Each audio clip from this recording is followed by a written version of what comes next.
Hey guys, welcome back to my channel and welcome to day 10 of Booktober. I cannot believe how fast this is going. We only have 3 days left, which is kind of crazy, but I'm having so much fun with this series, so I hope you guys are loving it too, but we're doing it, guys.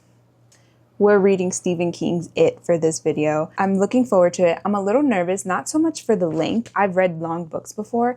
I'm more nervous about the story itself, just because I'm basing it off of my last read by Stephen King, which was Misery. That did not go very well for me. I found it very slow-paced and boring, and I really didn't care about the main character in that story or what he was talking about, or especially the book, like all the scenes that had to do with him writing the book or being in his head writing the book just were so boring to me. I just didn't care. And that's apparently one of his best books. So it has me a little worried. It has me a little worried about going into this one, mainly because what if the story doesn't hit the same?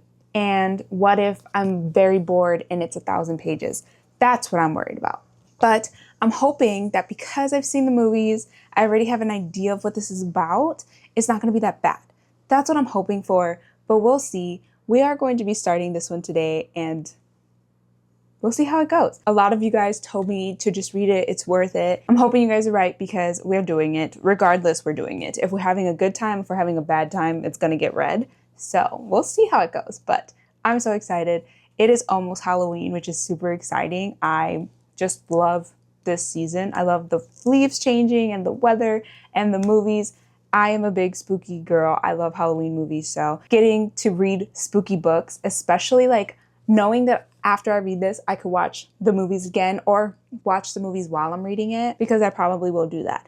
I am the type of person that will have a movie on in the background as I'm reading a book, because I just like the vibes it gives. Even though I'm not paying attention to the movie, I just like something on in the background. So I usually match the movie to my current read. So in this case, I'm going to be reading horror, which means I'll likely have scary movies on in the background. But I'm very excited to be filming this and to start reading this. So let's start reading this bad boy. Let's start reading it.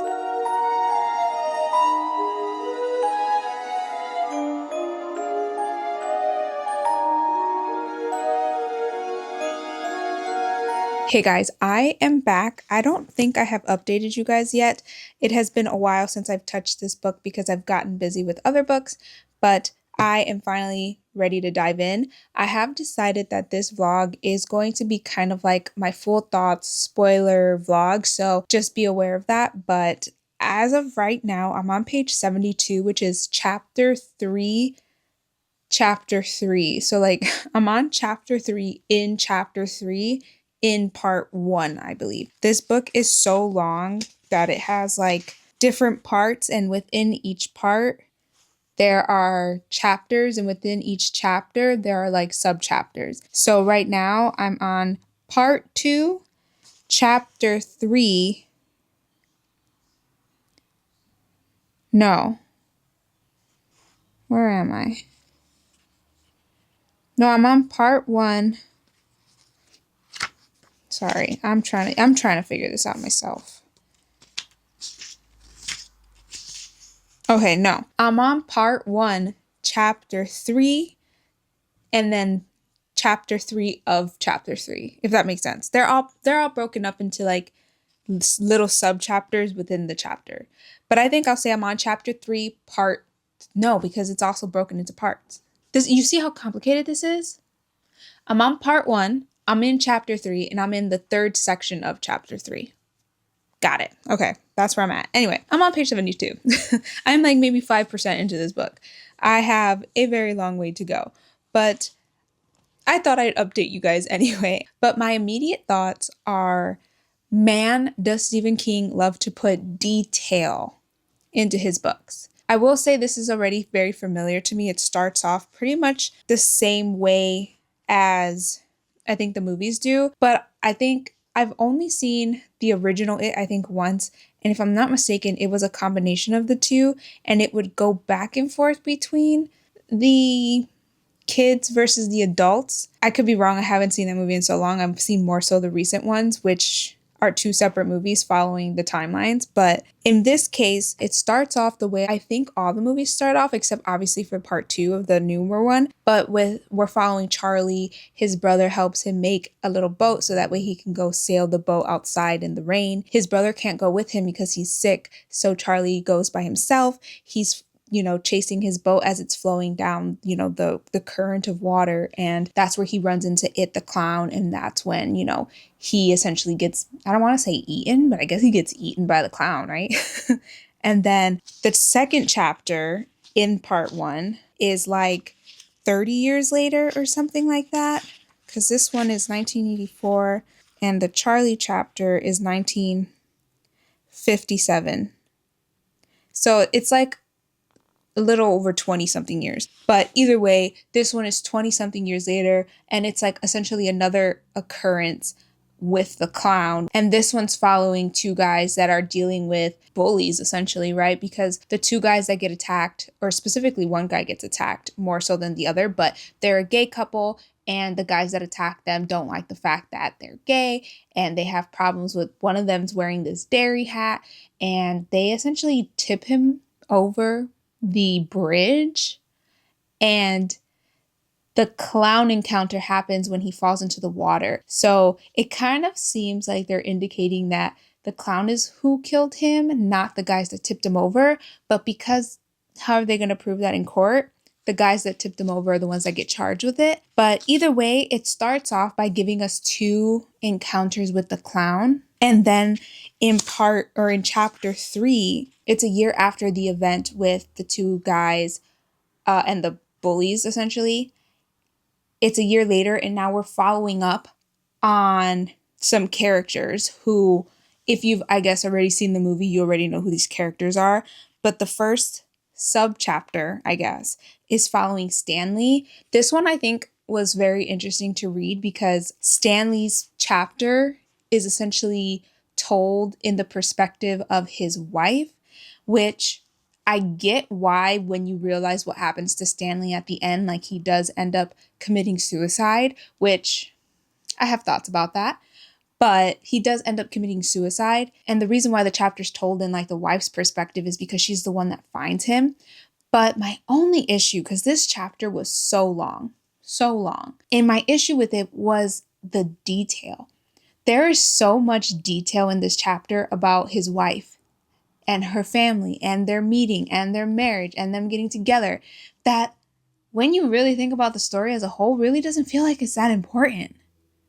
And I just found myself not really caring about all that extra detail that we were getting. I just wanted to know that Stanley receives a phone call because this chapter is titled 6 phone calls. So we know that there's going to be 6 people that are called, right? All we needed from this was to know that Stanley was home one day when he gets this phone call. He tells his wife that he's going to go take a bath. And all of a sudden she's like, he's been in there for a little too long.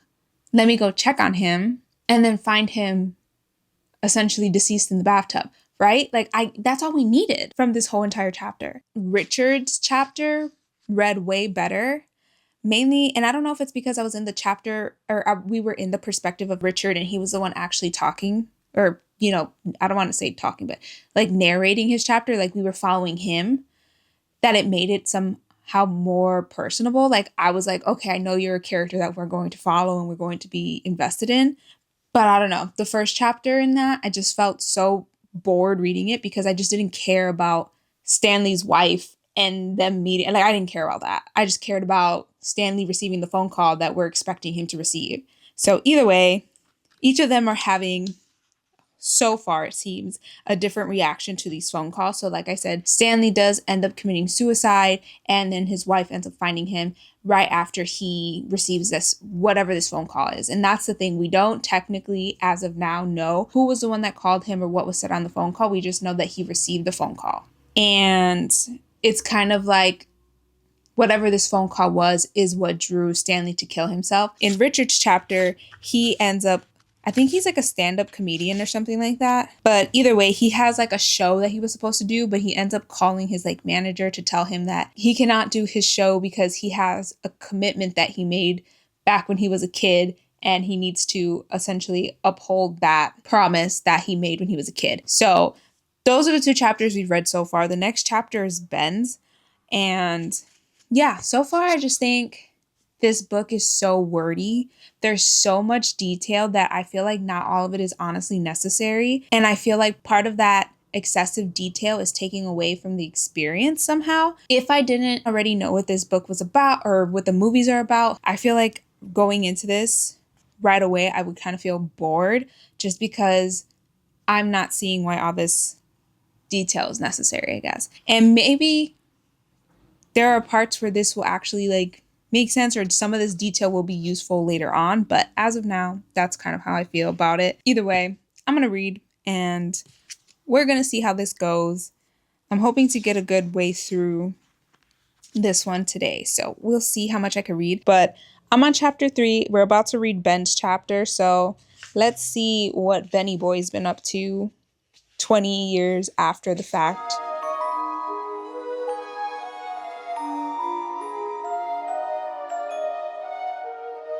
I think what it comes down to is he's trying to paint a picture, I guess, because this chapter, the entire page is literally just a description of how to find Ben at a bar.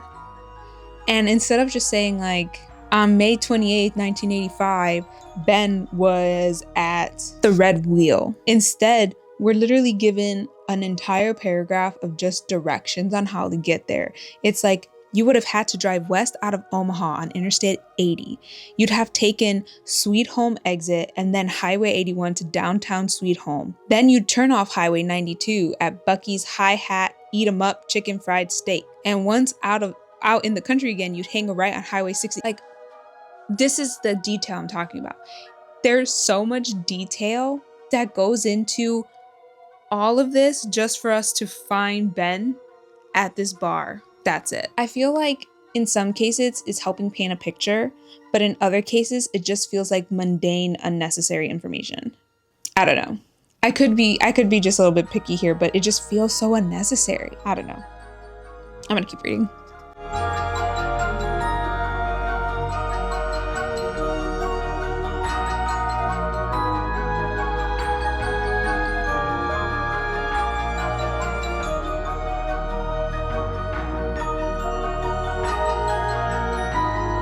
Okay, I'm back with some more thoughts. I just finished part 1 of it, and my thoughts are I'm liking this more. The more I'm reading it, the more I'm really liking it. I think of all the stories that we've read so far in the 6 phone calls or whatever, my least favorite one was the one with Stanley, mainly because I feel like that one just had so much detail that I didn't really care about. But as we were getting the other chapters of the different people that we were getting introduced to, essentially, it started getting better.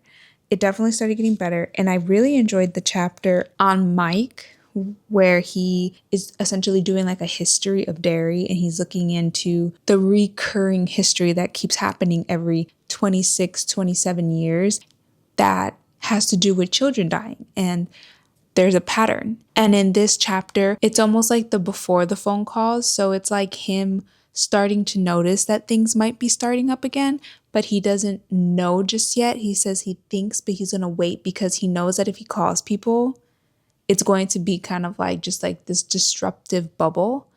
But something that I think is really interesting is that he mentions it in his little section too, where he's not even really sure if anyone actually remembers. And as we're reading the chapters of the people, you get a sense of as soon as they kind of like, well, maybe not as soon as, but a lot of them left dairy. I think Mike is the only one who has not left dairy, but of all the others, nobody remembers anything from the time they essentially kind of like left dairy. Even in the first chapter of the book where it opens up with Georgie and like the boat and everything like that, his brother Bill mentions in his chapter, like as soon as he gets the call from Mike saying like, you need to come back. I'm calling everybody. It's back. We need to essentially reconvene because of that promise that we made when we were kids.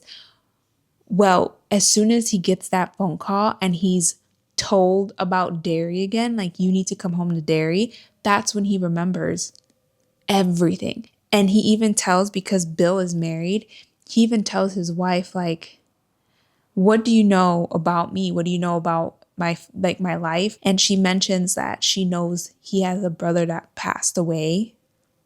But he was like, okay, yeah. So you know I have a brother that passed away, that died, but you don't know that he was actually murdered. And he was actually, and he starts revealing all this information that she doesn't know. And he's like, but the reason you don't know this is because I haven't thought about my brother in like 27 years. And in the chapters, more specifically, she was like, are you really telling me you never thought of him at all? Yes, I am. Not even the horrible way he died, not until today. But that's not all.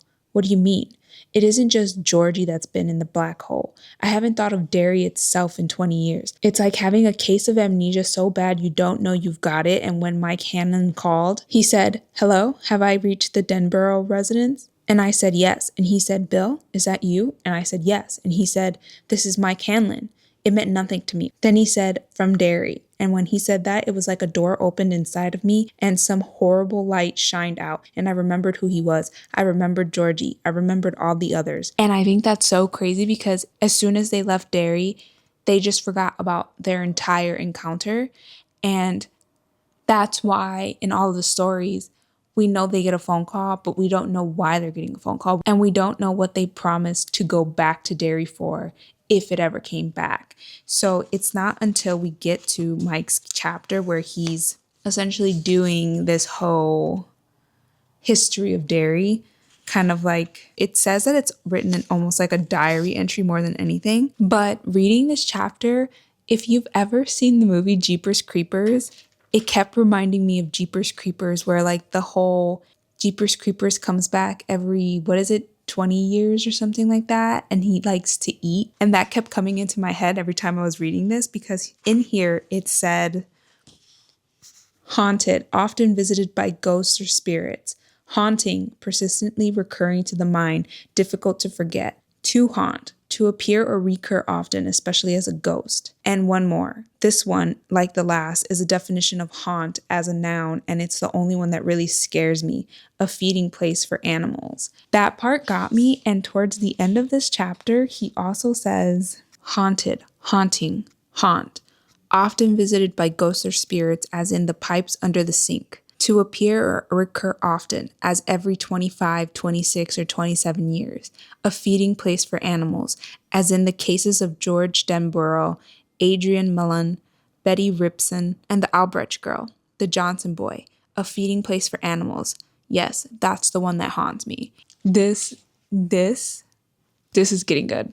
This is getting good. The whole digging into the history of Derry to try and figure out essentially where it comes from and what it wants and how they can potentially stop it is something I'm finding really interesting so far. The more into the book I'm getting, the more interested I'm getting. So I am curious to see how this is going to continue for me, but I'm about to start part 2. So we're going back to 1958. So I think we're going back to when they were like 11 or however old they were. So Georgie dies in 1957. So we're going back to the year after Georgie is killed. But I'm going to keep reading. I'm on part 2, chapter 4, which is on page 165. So I still have a lot more book to go, but we're making progress. We're making progress. So I'm going to read, and I'll probably be back with an update soon.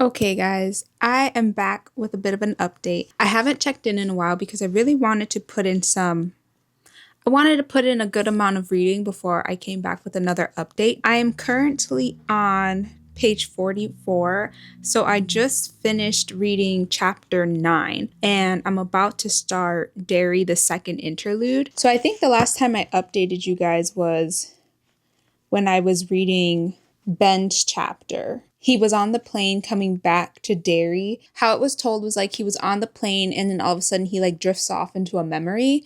And then we were following the memory of essentially his becoming friends with the other characters that we see, but also getting an idea of his interaction with it. Something that I'm really liking about this is that it is so much more complex. And I wonder mainly what its true form is. Something that I'm finding interesting is that it changes. I don't want to say shape, but I guess it is like a shapeshifter in a sense, where it kind of like can appear to you as maybe your worst fear.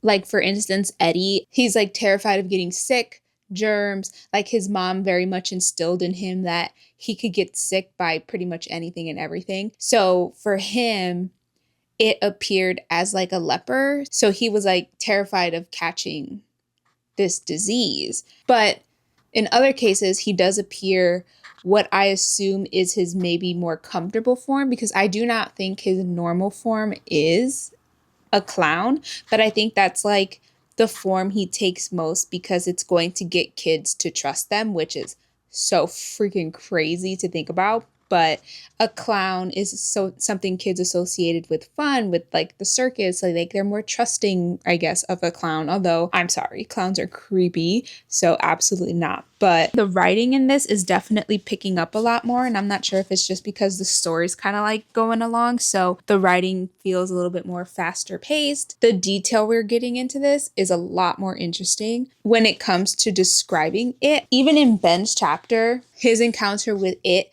was like on a very cold day, and as he was walking home he saw someone standing like by the water bank, I believe is what it was, and just holding balloons. Just thinking about how that came across is so creepy. Like, you just see this clown like standing off in a distance holding balloons. Just like paint that picture.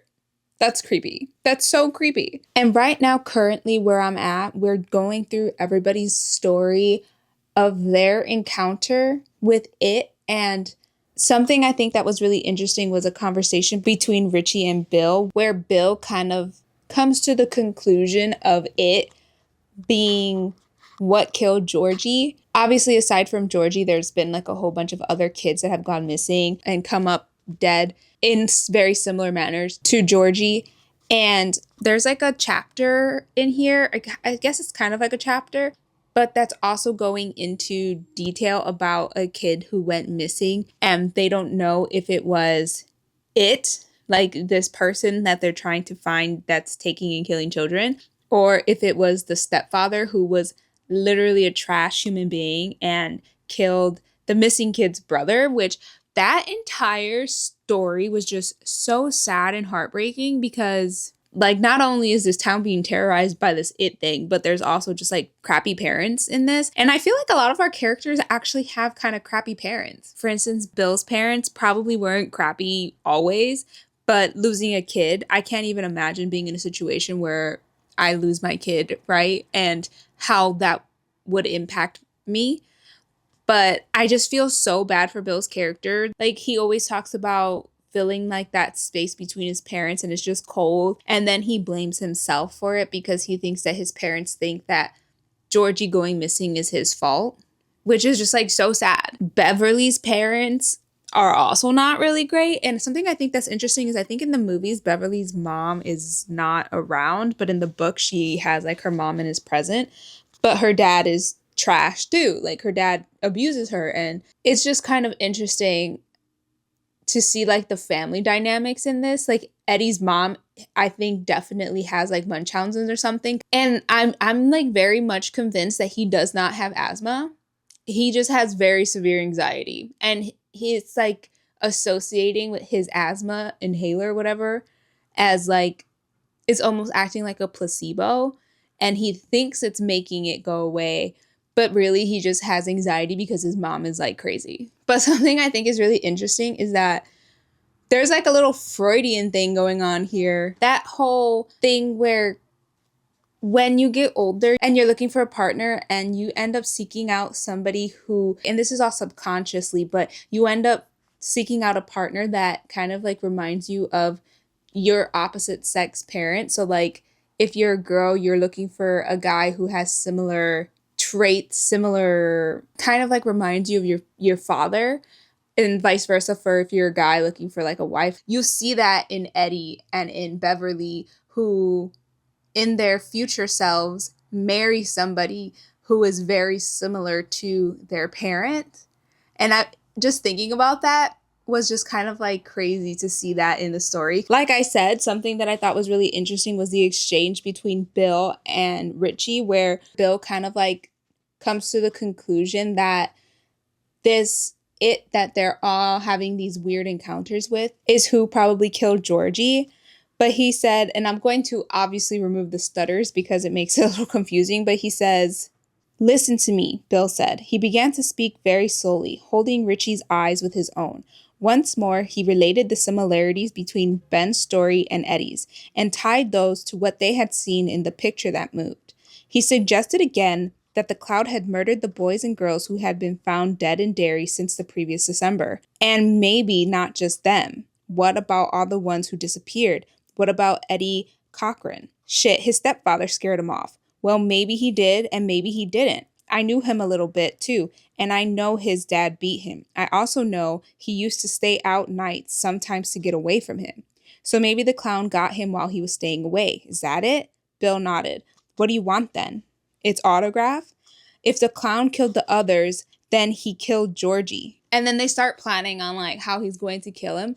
But I think it's just interesting that they're like, oh, hey, we've all been encountering this weird thing that's kind of like trying to lure children away, because all of their stories have given like almost like a compulsion whenever they come across it that makes them want to go towards it rather than like run away scared. And there are weird ways in which each of the characters were able to get away. Like we read Stan's story and he literally just starts yelling out bird names and he's able to escape it. Like something about that was just so weird because it's like, why? Why did that? And we never got that answer, but I don't know.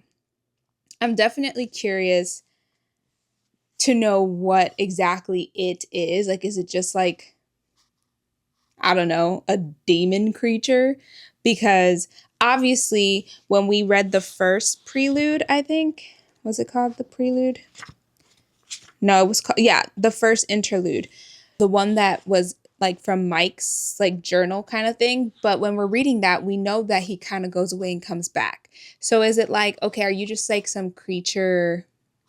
Are you demonic? Like what's the thing here? Because it's doing things that isn't just like you're like a werewolf. Like you're able to communicate with these kids, transform, shapeshift, communicate with them through pipes. It's very weird. It's very trance-like.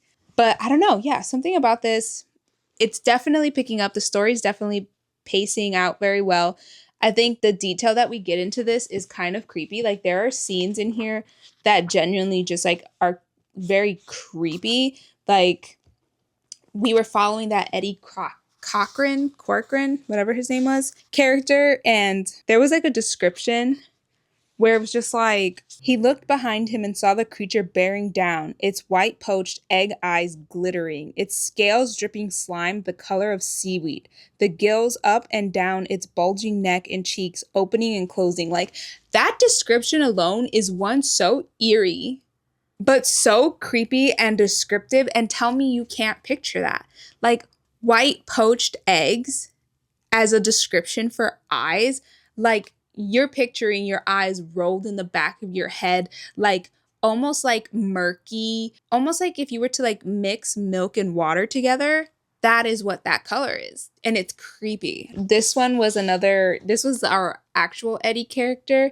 His encounter with the leper, it was saying the leper's tongue had not just dropped from its mouth. It was at least 3 feet long and had unrolled like a party favor. It came to an arrow point which dragged in the dirt. Foam, thick, sticky, and yellowish, coursed along it. Bugs crawled all over it. Like the descriptions of this are just so gross and creepy, and you could picture it, and it's just so unnerving. So far, though, I am enjoying it. I'm enjoying this a lot more than Misery, I will say that, which is kind of crazy because Misery was literally what I just finished reading. Actually, less than that. Either way, Like I said, I'm on page 440, so I'm about to read the second interlude of Derry, and then I'll be on part 3. I'm just going to keep reading and we'll see if I have any updates. Okay, guys, I am officially at part 3, so I'm on chapter 10, page 481. I just need to read you guys the last chapter / entry in the whole second interlude. He writes, "It's come again. I know that now. I'll wait, but in my heart, I know it. I'm not sure I can stand it. As a kid, I was able to deal with it, but it's different with kids. In some fundamental way, it's different. I wrote all of that last night in kind of frenzy.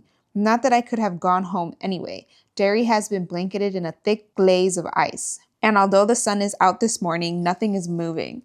I wrote until long after 3 this morning, pushing the pen faster and faster, trying to get it all out. I had forgotten about seeing the giant bird when I was 11. It was my father's story that brought it back, and I never forgot it again. Not any of it. In a way, I suppose it was his final gift to me. A terrible gift, you would say, but wonderful in its way. I slept right where I was, my head in my arms, my notebook and pen on the table in front of me. I woke up this morning with a numb ass and an aching back, but feeling free somehow, purged of that old story. And then I saw that I had had company in the night as I slept. The tracks, drawing to faint, muddy impressions, led from the front door of the library, which I locked. I always lock it, to the desk where I slept. There were no tracks leading away. Whatever it was, it came to me in the night, left its talisman, and then simply disappeared. Tied to my reading lamp was a single balloon. Filled with helium, it floated in a morning sun ray which slanted in through one of the high windows. On it was a picture of my face, the eyes gone, blood running down from the ragged sockets, a scream distorting the mouth on the balloon's thin and bulging rubber skin. I looked at it and I screamed. The scream echoed through the library, echoing back, vibrating from the circular iron staircase leading to the stacks. The balloon burst with a bang. That is so terrifying. Imagine you waking up because you fell asleep at your desk, at work, whatever, and you look at the floor and see tracks leading up to where you have been asleep. And then seeing this distorted picture of yourself. Guys, that got me. That was freaking crazy. Either way, now we're on part 3. Part 3 is when the reunion is finally going to happen, because up until now, everybody has been making their way to Derry, but nobody except for Mike is actually in Derry yet. And I'm really enjoying this. I must say, I really am enjoying this.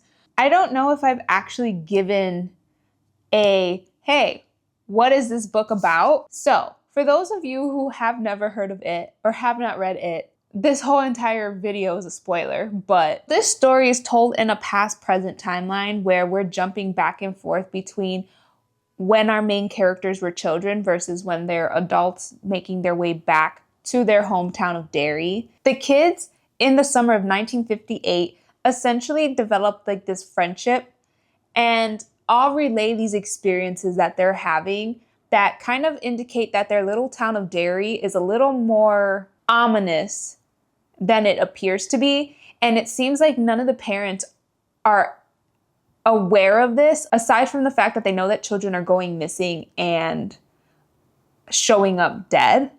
They think, though, it has to do with like this serial killer guy who is potentially tormenting their little town. The present timeline is following the 6 kids now grown up and established in their lives. And Mike calls everybody to tell them that whatever happened in the summer of 58 is starting to happen again. And they all need to come back to Derry so that they can end it. Finally end whatever is happening in Derry. And that's kind of what this book is about in a very general sense. So let's keep reading because we got a lot of book, besties. We got a lot of book left. Okay, guys, I'm back with another little update on it. We are making progress. We are almost done, guys, and I'm very excited. I am on part 4 now. This is essentially going back to 1958, but part 3, we're really just following their reunion. And Mike kind of mentioned that he didn't want to kind of like overload them with information because he wasn't sure how it would impact them. So he really wants them to kind of like remember things on his own. And he tells them all to kind of just like go to the place that means the most to them and kind of just like see what happens. But each of them, when they go on their own little excursion, either something happens that reminds them of things that they forgot, or it actually was an encounter with it. So for Ben, he went to the library and actually had an encounter with it. And Richie remembers his encounter with it when he was a kid. Bill ends up finding his little bike, which I thought was funny. Something else we get in part 3 is kind of like more information on Henry Bowers. So Henry was one of the bullies that each of the kids kind of like had to deal with growing up. And we end up learning that Henry Bowers actually killed his dad. So there was obviously an event that led him to kind of just like snap. And in that, we also learn in Henry's chapter that he kills his dad. He admits to that, but they end up essentially blaming him for all of the cases of the missing kids, the murders, everything like that. Like all of that was put on him. Right now, Henry is a patient at Juniper Hill, a mental institution. But either way, he starts talking with it, essentially telling him to kill our main characters because they need to like believe or something. So there's like an exchange and it says, I can take care of them if they only half believe, he said. But you're alive, Henry. You can get them no matter if they believe, half believe, or don't believe at all. You can get them one by one or all at once. You can pay them back. So that was kind of interesting to learn. But this part also ends with Bev's abusive husband making his way down to Derry, which I also kind of believe it has some influence over that. And we also have Bill's wife who decided that she wants to be there for Bill. And there's this part where she says, Freddie didn't want her to go. Bill didn't want her to go. So why was her heart screaming at her that she had to go? So I definitely think it has some type of influence over them, but I don't know how that influence works. Either way, though, that's kind of what we get in part 3. And right now in part 4, we're back in 1958. We're following the kids again, and we're also learning a lot more about it. There's this chapter that they were talking about how it appears in different ways to different people. And it says, what makes you so sure it's in the sewers? Everything goes back to that, Bill said. The voices Beverly heard came from the drain and the blood. When the clown chased us, those orange buttons were by the sewer. And George, it wasn't a clown, Big Bill, Richie said. I told you that. I know it's crazy, but it was a werewolf. He looked at the others defensively. Honest to God, I saw it. Bill said it was a werewolf for you. Huh? Bill said, don't you see? It was a werewolf for you because you saw that dumb movie at Aladdin. I don't get it. I think I do, Ben said quietly. I went to the library and looked it up, Bill said. I think it's a glamour. Glamour? Eddie asked. Glamour, Bill said and spelled it. He told them all about the encyclopedia entry on the subject and a chapter he had read in a book called Night's Truth. Glamour, he said, was the Gaelic name for the creature which was hunting Derry.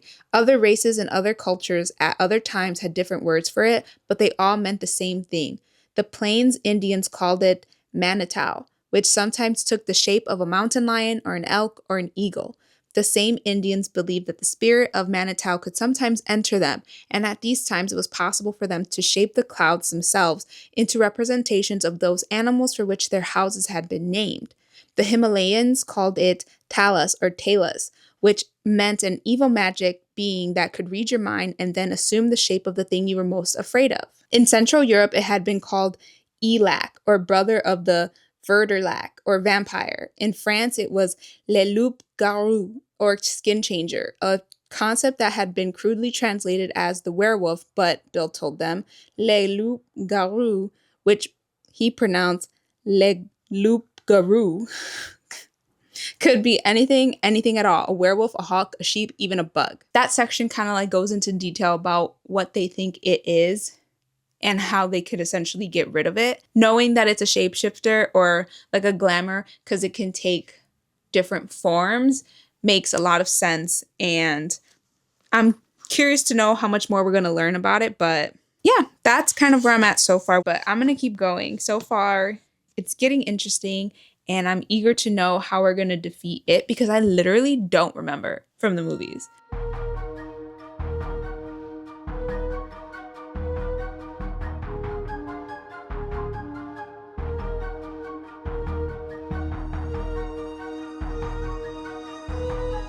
Okay, guys, I'm back. I just finished reading part 4, so I'm on part 5 now, which is chapter 19. So I'm on page 911, and so far, chapter 4 felt like we were just getting some more information. So like I told you in the beginning of chapter 4, they kind of talk about what they think it is, and there's like this ritual kind of thing that allows them to get rid of it, which is kind of like the whole telling jokes back and forth, and if you make it laugh, then you can like somehow defeat it or whatever. And then we kind of like get more detail about what we've seen in the interludes from Mike's journal kind of entries. So we kind of get an idea that Pennywise has been around for a really long time. And towards the end of part 4, we learn about another kid who was killed by Pennywise. This kid was kind of like a crazy psychopathic child, and this book is dark. So if you do read this, please be aware the triggers in this are pretty intense. There's a lot of abuse, both on like the children, but also animal abuse, and it can get dark. It can get very hard to read at times. Like there are scenes that are very detailed and just very disturbing. So just be aware of that. This book can get super dark, more dark than I would have expected. Definitely took me by surprise. Like there's even a chapter we get where Eddie gets pretty beat up by Henry and his little gang, and it was really sad. It was just really sad to read, and a lot of the stuff in this book, because you know that they're happening to 10, 11, 12-year-olds, like they're all pretty young. So it can get a little hard to read at times. It's very graphic in the detail. The kids are just brutal. But either way, we are now on part 5. So I'm going to keep reading and see where this kind of goes. But we're almost done. We are almost done, guys. We are almost done. So, okay, guys, it is now the next day. I did not finish this book yesterday, but I got pretty close. I made it up to page around 1033 before I just got so tired and just decided that I could no longer read. So we're almost done. Guys, we're almost done. We are pushing through. I have about 100 pages left, give or take. So now we are about to face it again as like the kids, and also again as the adults. I like how this part is being told because it's like they're going hand in hand with the past and the present, where we're like gearing up to defeat it. I'm going to keep going because things are getting crazy. We have about 100 pages left, so we are going to finish this today. I will be back with reactions as I'm reading these last 100 pages.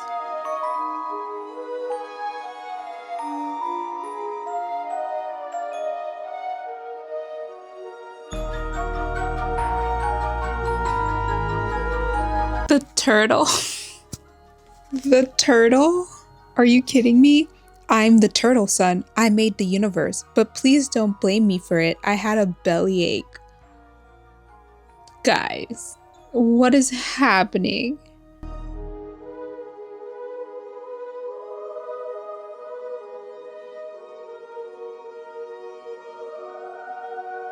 Okay, listen. I know that in this kind of situation, it's very unrealistic that they were all going to make it out alive. But that got me. And I'm telling you, did he also die in the movie? Because I don't freaking remember this. Guys, that just sent me. That sent me. I'm really sad now. Guys, what the heck did I just finish reading? These are kids. They're maybe 12. What? I have no words. I have no words. I don't even. I have no words. I just. They're kids. That was not necessary to put in this book. I'm sorry. That made me so uncomfortable. They're children. I. Oh my God. I don't even know what to say.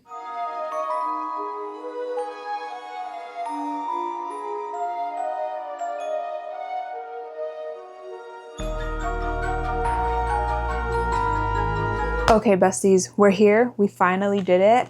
We finally finished reading it. And I don't even know where to begin. To wrap up part 5, of course, we go back into battle with it for the second slash final time, because it's the second time when they're kids, but the final time as adults. And essentially, it's not until they finally make it to this door that they genuinely remember everything that they did and went through when they were kids. And somebody dies in this. And if you guys have seen the movie, maybe you know, and maybe I just forgot, but that made me so sad. And then at the end, they just start losing their memories again. And it just makes me so sad, because you get to know these characters and their relationship, and you can tell that they genuinely all really cared for each other. And then for them to just like forget each other, like, it's just really sad. I do think the whole it being a female still throws me off a little bit, because I don't think in the movies it's ever come out to be that. I could be wrong. I literally don't remember. But the clown is a guy, right? Like, it's a dude. It's a dude clown. And I thought the movie had like a whole background story on the clown that I don't think was even brought up in this. I could totally be wrong. I might honestly be remembering it all wrong. This one is definitely a darker read. There is a lot of triggers that occur in here. There's a lot of racist remarks that happen in here. There's a lot of abuse. So definitely be aware of that. In terms of how scary I thought this was, I definitely think that some of the descriptions that we get in here, especially when it comes to like describing the creature's different forms, I don't think it was necessarily scary so much as it definitely did a good job at creeping me out, and just like descriptions made me have like little reactions. But you could picture it, and if you were to picture that in real life, it would definitely be like, wow, that's creepy. I do think that the beginning was very slowly paced in comparison to the rest of the book. It took me a lot longer to get into the book than it took me to actually read the entire thing. I feel like it really started to pick up when we started going back to the 1958, getting their story of how all the kids met and stuff. The town of Derry essentially destructing makes sense. I like that that happened, because it just went to show that it was the only thing holding that town together, and his destruction meant the destruction of Derry too. So I did really like that. The only thing that is kind of still in the back of my head, and I don't know if it's because the last few chapters that we get in this are so fast paced and everything is happening so quickly, that maybe I just misplaced it. But what the hell happened to Tom? I know he's the reason that Audra got into the little under section that they were in or whatever, but we never see him again? Or did I just completely miss that? Because I was thinking about it towards the end. I was like, we still haven't seen Tom. Where the hell is Tom? But like, they do mention it too, where she was like, Beverly goes back to Chicago and files a missing persons report on Tom. But literally, did we ever even talk about him when we were in the under area? Like, did I just miss that? I don't know. As for a rating, I honestly feel like I really don't know what I would rate this. I think up until that one chapter, I was really enjoying this. I was having a good time. Yes, it's dark. Yes, there's a lot of abuse, and yes, there's like a lot of really dark topics that happen in here, especially to young kids. But I did find myself enjoying the writing, enjoying the story overall. But that chapter just really threw me off. They're like 11, 12-year-old kids. It's very uncomfortable. It's not something that I wanted to read about. It's not something that I felt like was truly, absolutely necessary for this book to have been as good. I feel like kids could honestly just kiss, and to a 12-year-old, like that could still mean so much. Like if you told me, how is this book up until that one chapter? 4 stars. I was having a really great time. The story was really picking up pace. It was getting good. I was really engaged and I was really enjoying it. But that chapter and the way that ending just having that chapter in there just felt so wrong. And it's kind of making me feel like it ruined the experience for me because I didn't want that. I didn't want that. So I don't know. When it comes to a rating, I really feel conflicted. It was probably going to be 4 stars until that chapter, and maybe I give this a 3 now. It almost felt like it was put in for shock factor, which it sure did because I did not see that coming a mile away. But I just don't think that that was the way it needed to be done. Maybe I'm not understanding something, but you cannot convince me that writing something about children doing that is ever going to be justified. I'm sorry. It's just very uncomfortable. So I don't know.